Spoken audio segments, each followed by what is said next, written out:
মই আৰম্ভ কৰাৰ কাৰণে মোৰ মনত খেলাইছিল আৰু মোৰ যিসকল বন্ধু আছে বন্ধুসকলৰ লগত মই ব্যক্ত কৰিছিলোঁ তেখেতসকলৰ বহু কেইজন আজি আমাৰ মাজত নাই কেইজনমান যোগেন তেখেত আছেনে নাই মই ক'ব নোৱাৰোঁ আৰু এজনৰ সুৰেণ দাস এই দুজনৰ নাম মোৰ ভালকৈ মনত আছে আৰু মনত নথকাও বহুতখিনি আছে তেখেতসকলে যাতে মোক ক্ষমা কৰি দিয়ে মই নাম মোৰ মন নাই আৰু বহুতো আছে নাম মোৰ মন নাই তাৰপিছতে আমালোকে এবাৰ সিদ্ধান্ত কৰিলোঁ কিন্তু আমাৰ প্ৰধান কথা আছিলে আমাৰ ঘৰ মাটি আমি ভাল পাম মই প্ৰায় ৩-৪ বছৰ ধৰি একেলগে একেখন বেঞ্চতেই মই আমাৰ স্বৰ্গীয় চন্দ্ৰ চৌধুৰী ডাঙৰ লগত মই সহবাদী আছিলোঁ মই পঢ়িছিলোঁ আৰু এনে তেখেতৰ লগত মোৰ ব্যক্তিগত বন্ধুত্ব গাঢ় হৈছিলে তেখেতক মই বাৰে বাৰে দিগদাৰি কৰিছিলোঁ যে অকণমান ভাই তোমালোকৰ স্থানত মাতি দেখা এই ঠাই মই চাইডৰ ইয়াতে পুথিভঁৰাল হ'লে গোটেইখন গাঁৱৰ ওচৰতেই হয় আৰু আমি সুন্দৰ এখন খেলপথাৰ পাওঁ আৰু তেখেতসকলে জানে আপোনালোকে যে তেখেতসকলে গাঁওখনৰ ধনী মানুহ তাৰ লগত দোকান পোহাৰ আছিলে দেউতাকৰ দিনত কিন্তু আৰু মই শৰীৰৰ বৰ উদাৰ আছিলে তেখেতে না নকৰিলে এনেকুৱা মাটিখিনি আমি পাই গ'লোঁ তাৰপাছতে সমস্যা আহিলে টকা পইচা আমি ক'ত পাম সেইটো কৰিবৰ কাৰণে তেওঁলোকে পইচা তোলাৰ কথা ভাবিছিলে কিন্তু মই আপত্তি জনাইছিলোঁ যে আমি পইচা আমি নতোলোঁ ৰচিদ হৈ আমি নকৰোঁ গতিকে আমি মুখে কৰিম গতিকে ৰাইজে নিশ্চয় মোক সহায় কৰিব আৰু সঁচাকৈ স্বনামধন্য জন্ম হৈ পাৰ কৰিছিল যি ৰাইজ এই ৰাইজ আগবাঢ়ি আহিছিল আৰু আমি যিখিনি আমাৰ বাঁহ বা আমাৰ খেত বা তোমাল তোলাৰ কাৰণে যিখিনি হেৰি লাগে দুজনে খুটা পাতিও আমাৰ দিছিলে সেই দাতাসকললৈকে আজি এই সুযোগতে এই শুভ মুহূৰ্তত তেখেতসকলৰ আত্মা চিৰ শান্তি হওক তাকে আমি ভগৱান বছৰ কামনা কৰিছিলোঁ এনেকৈ পুথিভঁৰালটি ইয়াতে হ'ল পুথিভঁৰালটি অকণমান ক'বলগীয়া হ'ল যে মেট্ৰিক পাছ কৰাৰ পিছত মই কলেজত পঢ়িবৰ কাৰণে গুৱাহাটীলৈ যাবলগীয়া হৈছিল আৰু সেইকাৰণে ইয়াত তদাৰকৰ দায়িত্বত মই সুৰেণ দাসকেই দায়িত্ব দিয়া হৈছিলে আমাৰ মানে বিশেষ এখন কমিটি প্ৰেচিডেণ্ট ছেক্ৰেটাৰী এনেকুৱা কমিটি আমি কৰা নাছিলোঁ আমি ভাবিছিলোঁ কি আমি 4-5জন বন্ধু আমাৰ সকলোৱে প্ৰেচিডেণ্ট ছেক্ৰেটাৰী হিচাপত সকলোৱে নিজৰ বুলিয়েই কাম কৰক এনেকৈ কমিটি নহওকেই প্ৰায় চলাইছিলোঁ মেম্বাৰ হিচাপে আমি চলাইছিলোঁ তাৰপিছত মাজে মাজে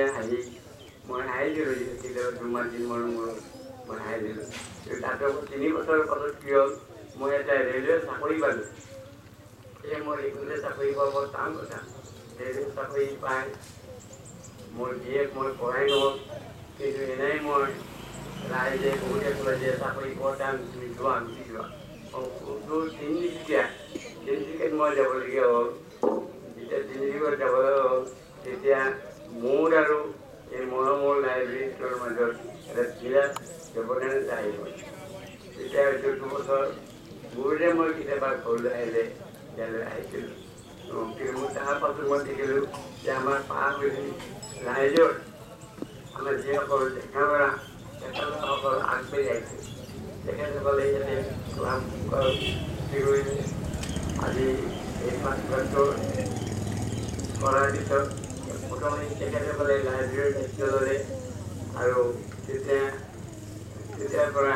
লাইব্ৰেৰীটোৰ ঘৰটোৰ থন ধৰিছিলে আৰু ক্লাবটো আহি আপুনি জানে কোনোৱে জয়ন্তী উৎসৱৰ ধৰিছে এতিয়া ক্লাব আমাক কিয় লাগে কাৰণ লাগে কাৰণ আজি এই যিটো যুগ এই যুগটো হ'ল প্ৰতিযোগিতাৰ যুগ এই প্ৰতিযোগিতাৰ যুগত খেলা ধূলা আৰম্ভ কৰি সকলোতে মানে এতিয়া আমাৰ ল'ৰা ছোৱালীবিলাক আগবাঢ়ি যায় তেওঁলোকে চাকৰি ক্ষেত্ৰতো ভূমি আগবাঢ়ি যাব পাৰে নিজৰ লগতে দেশৰো সন্মান কৰি নাপাৰে আপোনালোকে জানে গাঁৱলৈ দেখিব মোৰ ভাই ভণ্টি অলিম্পিক খেলত যিসকলে জয়লাভ কৰে তেওঁলোকে 1,00,000 কোটি টকাৰ অধিকাৰী হয়। আজিকালি আপোনালোকে বাতৰিত পঢ়িছে তাতে কিমানবিলাক ক্লাব এই ক্লাব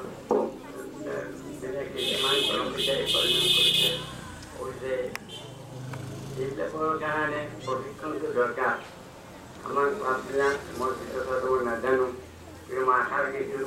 আমাৰ পাৰাৱতী ডেকাসকলে ভাল প্ৰশিক্ষণ আনি আমাৰ অসমখন এতিয়া ভাইটি ভণ্টিসকলক ট্ৰেইনিং দিব যাতে প্ৰকৃত তেওঁলোকে খেলা ধূলাত গঢ়াই দিব পাৰে। তাৰপিছতে মই য'ত থিয় দিছোঁ এইখন এখন MV স্কুল, MV স্কুলৰ কথা ইয়াতে আমি ফুটবল খেলাইছিলোঁ, প্ৰচুৰবিলাকো আমি বল কৰি খেলিছিলোঁ এই সময়ত তেনেকুৱা। ইয়াতে অসমত এখন দোকান আছিলে, চাহ দোকান মনত পৰে আজিকালি নাই।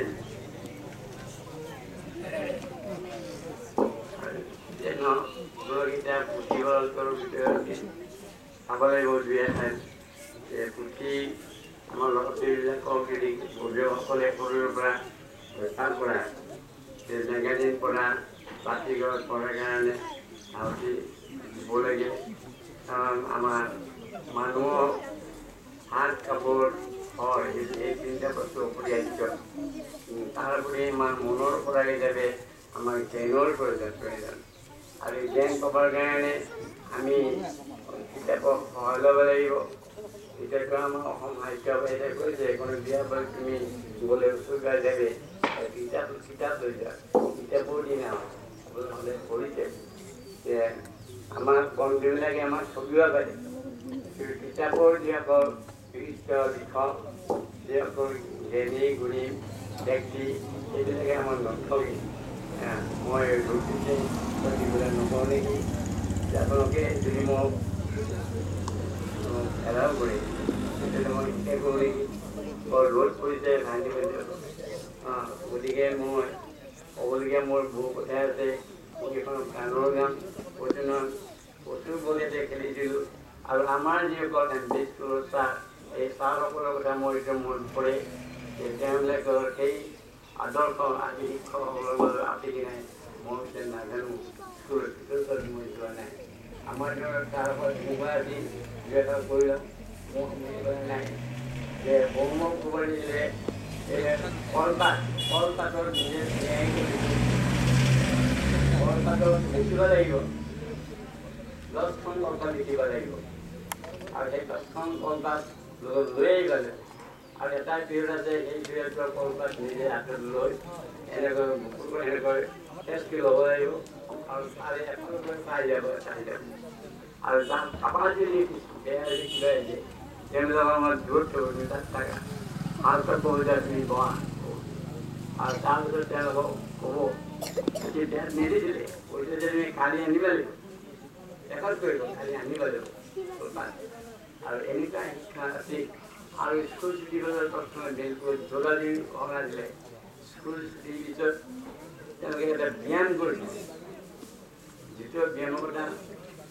ব্যায়াম কৰিছিলে আৰু সেই ব্যায়াম কৰিছিলে সেই ব্যায়াম কথা মোৰ এতিয়া মনত পৰে। ৰ'দ পৰিছে এই যিটো নতুন বছৰ কাৰণে আপোনালোকক মই শুভেচ্ছা জনাইছোঁ, মই সেৱা জনাইছোঁ। মোক এইখিনি সুবিধা দিয়াৰ কাৰণে